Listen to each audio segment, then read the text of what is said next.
Masyado akong obsessed doon sa pangarap kong patayin ang tatay ko. Kahit natutulog ako, iniisip ko paano gagawin. Poot, galit at paghihiganti ang laman ng puso at isip ni Bong. Nasaksihan niya ang pangbubugbog ng kanyang ama sa kanyang ina. At tila sugat na hindi gumagaling ang idinulot ng mga alaalang iyon. Mahal na mahal ko si mama kasi nakita ko yung hirap niya. Nabingi ang ina ni Bong sa labis na pambubugbog ng kanyang ama at dahil dito, tuluyan na rin naghiwalay ang kanyang mga magulang. At sila'y nalugmok sa kahirapan. So mahirap na mahirap ang buhay namin dahil bihira kami magkitang magkakapatid pag Pasko. Hindi laging Pasko, minsan-minsan lang na Pasko, depende kung uuwi si mama. At yung mga Pasko namin, masaya na kami pag may isang apple, hahati-hatiin yun sa tatlong magkakapatid. Ang kinalakihang buhay ang siya ding nagtulak kay Bong upang siya'y matutong magnakaw, magbisyo at maghiganti sa ama. Ang alam ko kasi ay kung hindi niya kami iniwan, hindi namin mararanasan magkakahiwalay ng magkakapatid. Hindi namin mararanasan na maghirap, mga Pasko na wala kang kinakain. Ako ay nanumpa sa sarili ko na papatayin ko nga yung tatay ko. Yun ang nagtulak actually sa akin kumuha ng BS Criminology. Noong muling nakasama ang kanilang ama, minsan niya itong binalak-pukpukin ng kahoy, ngunit siya'y napigilan ng kanyang ina.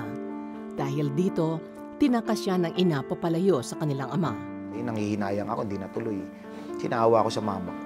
Habang naghihintay ng pangalawang pagkakataon upang magantihan ang ama, pinagkaabalahan ni Bong ang pagiging presidente ng kanilang barangay. Sa ilalim ng kanyang pamumuno, isang proyekto ang nabuo para sa mga kabataan. Naubos yung mga project, nagkaroon ng proposal na magkaroon ng Bible study.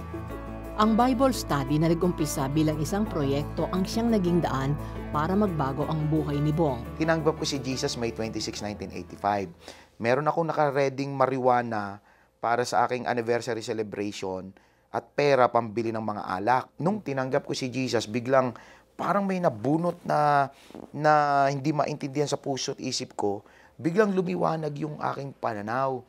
Yung marijuana na yon, sinabi ko, Lord, alam mo na kung bakit meron ito para maging masaya. Hindi ko na ito kailangan. Ang pagtanggap ni Bong sa Panginoon ang nagpalaya sa puot na nararamdaman sa kanyang ama. Kung nooy halos patayin na niya ang ama, sa muli nilang pagkikita, pagpapatawad na ang kanyang nadama para dito.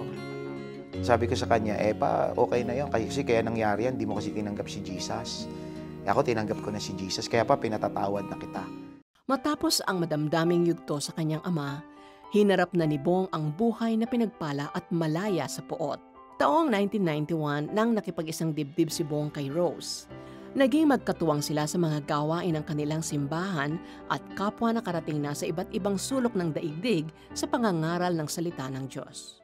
Biniyayaan sila ng Diyos ng 3 anak na lalaki, sina Timothy, Jeremiah at Elijah Min. Dahil sa panawagan ng Diyos, ang pamilya Gonzales ay nagtungo sa bansang Canada. Kung si Bong man ay namulat sa isang wasak na pamilya dahil sa abusadong ama, ngayong siya ay may sarili ng pamilya, tinitiyak niya na mananatili silang buo at hindi kailanman magkakawalay. Nagsisilbing isang malaking ehemplo para sa kanilang mga anak ang kanilang mga magulang dahil sa ipinakikita nilang dedikasyon sa paglilingkod sa Panginoon. All over the world, wherever I went, man or humanity is looking for a genuine father. Kaya ang best na pag-imbesa ng buhay ay ang Diyos. Hindi lang siya creator, siya ay heavenly father who will always understand you when you fail, strengthen you when you are weak, forgive you when you sin, and bless you all the days of your life. Nakaboto na ba kayo sa paborito niyong nominadong kwento sa ating Huwarang OFW? Kung hindi pa, may panahon pa kayong bumoto hanggang May 18, 2015 ng umaga. Para bumoto, bumisita sa aming Facebook page, The 700 Club Asia, at i-click ang Huwarang OFW 2015 tab. 3 kategorya ang inyong pagbobotohan: pamilya, individual, at misyonero. Kung na-miss ninyo ang unang batch ng ating mga nominees, mag-log on lang sa cbnasia.org/mediacenter kung saan tampok ang mga nominadong kwento.